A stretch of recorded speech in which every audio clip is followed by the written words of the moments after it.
मास India live में आपका स्वागत है। मालेगांव तालुके के डोंगराड़े गांव में इंसानियत को छन्नी करने वाली घटना से पूरे गांव में शोक की लहर। हरेक की आंखों में आंसू और सरकार से एक ही मांग, नरधाम दरिंदे को सरेआम फांसी देकर मासूम बच्ची को सच्ची श्रद्धांजलि अर्पित करे। मास इंडिया के साथ शफीक खान की रिपोर्ट। सर्वप्रथम भावपूर्ण श्रद्धांजली माझ्या या सर्व महिलांकडून तसेच भारतातल्या सगळ्या स्त्रियांकडून प्रशासनाला व न्यायाधीशांना सर्वांना एकच प्रश्न आहे, ही घटना आज इथे झाली म्हणून आपण जमलो, पण दर दिवसाला दर तासाला अशी पूर्ण भारतात अशा घटना घडत आहेत। त्याच्यासाठी आम्हाला न्याय कोणी द्यायचा? आमच्यासारख्या मुली दर दिवसाला बाहेरच असतात, कोणी अभ्यासानिमित्त, कोणी नोकरीनिमित्त, कोणी ना कोणी आपल्या आपल्या कामानिमित्त बाहेर असतात। एवढ्या चिमुरडीवर जर असा अत्याचार होऊ शकतो तर आमच्यासारख्या मुलींनी कोणाच्या भरोशावर घराबाहेर पडायचं, कोणाची मदत घ्यायची? आता मागे एका हॉस्पिटलमध्ये एका डॉक्टरवर अत्याचार झाला, तसेच बदलापूर येथे एवढ्याशा चिमुरडीवर अत्याचार झाला। असं दर दिवसाला या घटना घडतच आहेत। आम्ही कोणाच्या भरोशावर राहायचं? प्रशासनाने न्याय कधी द्यायचा? या नराधमाला जर फाशी झाली तर याच्या पुढे तो कोणताही व्यक्ती अशी कृत्य करण्यासाठी आधी घाबरेल। याच्या आधी जे पण काही झालं, थोडे दिवस केस चालते, त्याची कचेरी चालते, नंतर ती केस बंद होऊन जाते, हे सर्व मॅटर क्लोज होऊन जातं। जर अशा नराधमांना डायरेक्ट फाशीची शिक्षा दिली तर याच्या पुढे कोणी असं काही कृत्य करण्याची हिंमतच करणार नाही। आमच्या प्रशासनाला एवढंच आश्वासन आहे की सरळ सरळ या नराधमाला फाशीची शिक्षा देऊन ही केस क्लोज करून टाका, याच्या पुढे कोणी अशी कृत्य करण्याची हिंमत करणार नाही। या चिमुरडीला माझ्याकडून भावपूर्ण श्रद्धांजली।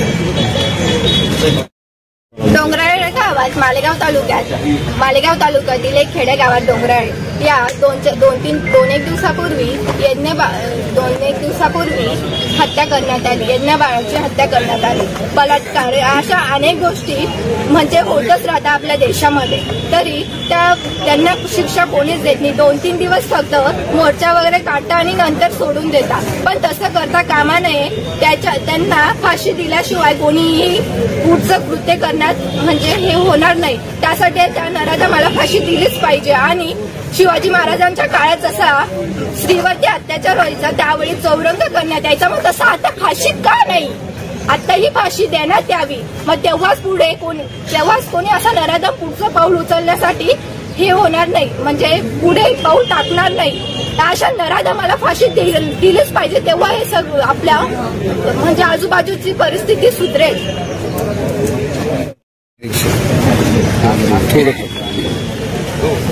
डोंगराळे गावाची बलात्कार झाला आणि त्या मुलीची हत्या झाली, खूप अनफॉर्च्युनेट आहे। ती 3-3.5 वर्षाचीच मुलगी होती, तिची काही चुकी नव्हती आणि तो तिचा नेबर होता। तिने काही वेगळे कपडे घातले नव्हते, ती खेळत होती, तरी तिच्यावर बलात्कार झाला। म्हणजे ह्या सगळ्यात कुठेतरी मुलींची चुकी नसतेच, मुलींना ब्लेम केलं जातं, जे खूप चुकीचं आहे। आणि मग हे सगळी केस आवरली जाते, मग ते मुलं अजून विकृती वाढतच जाते, बलात्कार होतच जातात, याच्यावर कोणी काही बोलत नाही। हे सगळं खूप कॉमन झालंय आणि ह्या कॉमनला आपण खूप म्हणजे आपण याच्यावर काही बोलत सुद्धा नाही आणि हे पुढे होतच जातं। सो आय थिंक याच्यावर काहीतरी निघायलाच हवं। आणि याच्या अगेन्स्ट काही मुली अशा असतात ज्या बोलू शकत नाही, काही मुली अशा असतात ज्या बोलतात, पण ज्या बोलत नाही त्यांनाही बोलतं करणं हे आपलं काम आहे आणि त्यांनाही याच्यावरतून काही शिकायला भेटेल। हे आय थिंक ही खूप मोठी गोष्ट आहे आणि खूप महत्वाची गोष्ट आहे आणि हे सगळीकडे पसरलंच हवं याच्याबद्दल। आणि मुलींना सेल्फ डिफेन्स शिकून काहीच फरक पडणार नाहीये।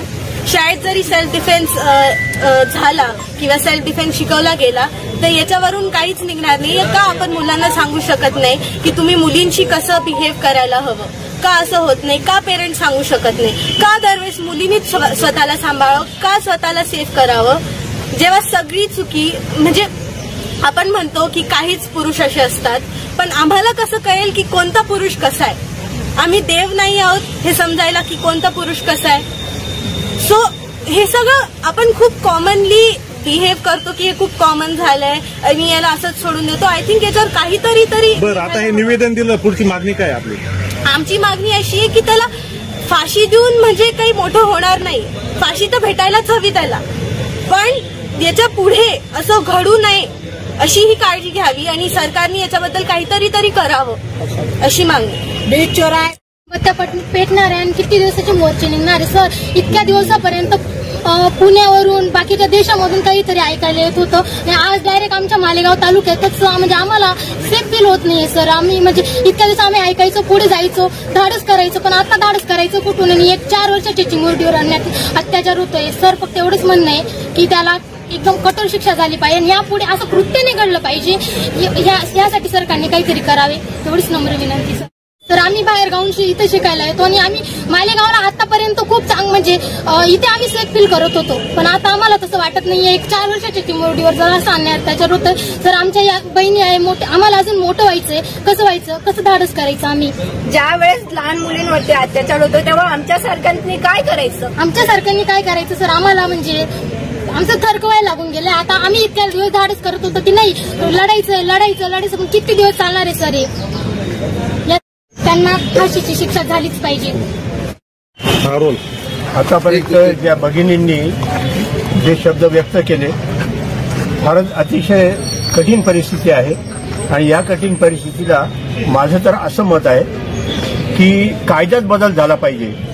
तर फाशी फार कमजोर शिक्षा वाटते आता या दृष्टिकोनातून जर म्हटलं तर फाशीच्या ऐवजी त्याचे हातपाय तोडून आणि त्याला चौरंगी करून त्याला पूर्ण सोडून दिलं पाहिजे आणि त्याला जाणवलं पाहिजे की आपण कुठली चूक केलेली आहे म्हणून हे त्याला आयुष्यभर त्याला जाणवलं पाहिजे. त्याला चालता फिरता नाही आलं पाहिजे आणि त्याने घसरत कुठे चाललं पाहिजे आणि त्याला ही जाणीव झाली पाहिजे की आपण कोणत्या कृत्यामुळे त्यावेळेलाच सगळ्यांना असा कायदा जर बदल झाला तर त्यावेळेला ही सुधारणा होईल, अन्यथा नाही. फाशी तर काय 2 मिनिटात फाशी दिली तर संपून जाईल, नंतर सगळे विसरून जातील, पण त्याला जाणीव झाली पाहिजे म्हणून कायद्यामध्ये बदल हा झाला पाहिजे. एवढं बोलून मी दोष. मालेगाव तालुक्यात जे डोंगराळा गाव आहे त्या डोंगराळा गावात आपली जी लहान मुलगी होती जी आमची नात आहे, तर आज पुऱ्या महाराष्ट्राची ती एक नात आहे, मुलगी आहे, एक कन्या आहे. आपल्या धर्मामध्ये आपल्या मुलीला लक्ष्मी म्हणतो. आज त्या लक्ष्मीसारख्या मुलीवर तेवढा अत्याचार होतो. त्या अत्याचाराला आपण आज सगळे महाराष्ट्रातले लोक हे चवचळून उठले पाहिजे आणि सरकारापाशी एक मागणी केली पाहिजे का सरकार हे कायम असं बघत राहतं. सरकारने हे बघितलं नाही पाहिजे. सरकारने जरा स्वतःने कायदा केला पाहिजे का वारंवार अशा घटना घडतात आणि वारंवार आपण लोक जमा व्हायचे, मोर्चे काढायचे, सगळ्यांनी एकत्र यायचं, मग आपले काही वाईट शब्द सरकारने ऐकायचे. त्याच्या आधी सरकारने असा कुठला तरी एक कायदा नेमला पाहिजे का फाशीने असं गुन्हा केला तर त्याला लगेच फाशी, कुठली चौकशी नको, कुठलं काही नको, एन्काउंटर झालं पाहिजे.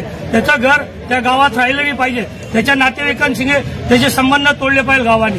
हे असं कृत्य करणाऱ्यांना आपण पुढे पाठीशी घातलं तर समाजाने पाठीशी घातलं तर वारंवार अशी घटना घडत राहतील. कोणी पैशाच्या बळे, कोणी नेत्यांच्या बळे, हे असं ते सुटत राहतात. असं सुटलं नाही पाहिजे. सरकारला एकच विनंती आहे, सरकार आपलं आहे, सरकारला हात जोडून विनंती आहे, सरकारने याच्या पुढे अशी कुठल्याही गावात ती मोठी बहीण असो, छोटी बहीण असो, या गुन्हेगारी कुठलीही असू द्या, त्या गुन्हेगारीला कुठेतरी आळा बसला पाहिजे. तुम्ही नेते बनता, तुम्ही समाजसेवक बनता, समाजासाठी तुम्ही आमच्याकडे फोटो मागायला येता, तुम्ही समाजाला दिशाभूल करता, ती दिशाभूल करू नका. तुम्ही कायद्यामध्ये वचक टाका का कुठलीही माय बहीण, कुठलीही बहीण तिला शाळेत जाण्यासाठी, आज बाहेरगावी टाकण्यासाठी विचार करावा लागतो. तिला शिक्षणाला टाकायचं का नाही टाकायचं. आई बाप पैसे टाकतात, 5-5, 10-10 लाख, 20-20 लाख, सरकाराकडनं कुठली मदत राहत नाही, पण लोक शिक्षणासाठी टाकतात. ती काय शेप आहे सांगा बरं. दिल्लीत घडलं, मुंबईमध्ये घडलं, मालेगावात घडलं, पुऱ्या भारतात घडून राहिलं. मागच्या 1 वर्ष पहिले अजंगवडेल भागात घडलं, आज तुमच्या डोंगराळ गावात घडलं. हे असं घडत राहिलं तर कोण जबाबदार आहे. नेहमी आपणच का, आपल्याला काही कामधंदे नाही आहेत का. सरकारला जर आपण टॅक्स देतो, बरोबर टॅक्स देतो, सरकारचं कर्तव्य आहे सगळ्यांना न्याय देणं आणि त्या बालिकेला न्याय देणं. सरकारापाशी ही विनंती आहे, सरकार आमचं आहे ना, सरकार न्याय द्यावा आणि पुन्हा अशा लोकांना रस्त्यावर उतरून, जर सरकारने होत नसेल तर आम्हाला द्या, आम्ही त्याचा एन्काउंटर काय, आम्ही त्याचे काय नाही ते करून टाकू, गुन्हे घ्यायला तयार आहे. सरकारकडे दोनच पर्याय आहे. सरकारकडे दोनच पर्याय आहे. एक तर त्याचा एन्काउंटर करावा, या तर त्याला तत्काळ फाशी द्यावी, अन्यथा सर्व युवा वर्ग कायदा हातात घेण्यास तयार आहे. मग जे काही होईल पुढे त्याला स्वतः सरकार जबाबदारी. एवढंच बोलतो. जय महाराष्ट्र. आपल्याला समस्त हिंदू समाजाच्या वतीने आणि यांच्या वतीने एक निवेदन देण्यात आलं या सदर आरोपीचं कोणी वकीलपत्र घेऊ नये असं बार असोसिएशनला त्यांनी एक निवेदनद्वारे आपल्याला अर्जाद्वारे एक विनंती केलेली. काय म्हणाल आपण? काल आरोपीला चिमुकलीवर जो अत्याचार झालेला आहे कुमारी घटना याच्यावर त्याच्यातील त्या आरोपीला काल मालेगाव न्यायालयामध्ये हजर केलेलं होतं. मालेगाव वकील संघाचे अध्यक्ष सुधाकरराव निकम, उपाध्यक्ष श्री मलिक शेख साहेब, त्याचप्रमाणे मी व आमचे समस्त पदाधिकाऱ्यांनी तातडीने त्या ठिकाणी जाऊन मालेगाव वकील संघाच्या वतीने सर्व आमच्या वकील संघाच्या सर्व सन्माननीय सभासदांना विनंती केली. कालच आम्ही हा निर्णय दादा घेतलेला आहे. काल आम्ही स्वतः तिथे गेलो होतो. सर्वांना आमच्या एक सहसचिव आहेत स्नेहा ठाकरे मॅडम, त्यांना आम्ही तातडीने कोर्टाच्या आतमध्ये पाठवला. साहेबांनाही विनंती केली की मालेगाव वकील संघाचा असा निर्णय झालेला आहे की आरोपींना सहकार्य होईल असं कोणतंही कृत्य आमच्या सभासद करणार नाही अशी मी आपल्या सर्वांच्या माध्यमातून जाहीरपणे सांगतो की मालेगाव वकील संघाचा एकही सदस्य या नीच कृत्याला सहकार्य होईल असं कोणताही कदम आमच्यातर्फे घेतला जाणार नाही. नुसता मालेगाव वकील संघच तिथून वकील देणार नाही किंवा तशी तजवीज करेल, परंतु संपूर्ण नाशिक जिल्ह्यामध्ये आरोपीला सहकार्य होईल असं कोणतंही कृत्य आमच्या वकील संघातर्फे होईल किंवा वकील वर्गातर्फे होईल. आणि संपूर्ण महाराष्ट्रात आपल्या माध्यमातून आवाहन करतो आहे की आरोपीला कोणीही सहकार्य करून, कारण हा समाजावर परिणाम करणारा असा गुन्हा या नराधमाने केलेला आहे. आणि असे वाईट कृत्य वारंवार कुठेही घडू नये याची दक्षता घेण्यासाठी आम्ही खबरदारी म्हणून आणि सामाजिक भावनेतून त्याचप्रमाणे मानवतेच्या दृष्टिकोनातून आमच्या सर्व पदाधिकाऱ्यांनी सर्व 600 वकिलांच्या वतीने आम्ही सर्व वकील वर्गाला आवाहन केलेलं आहे.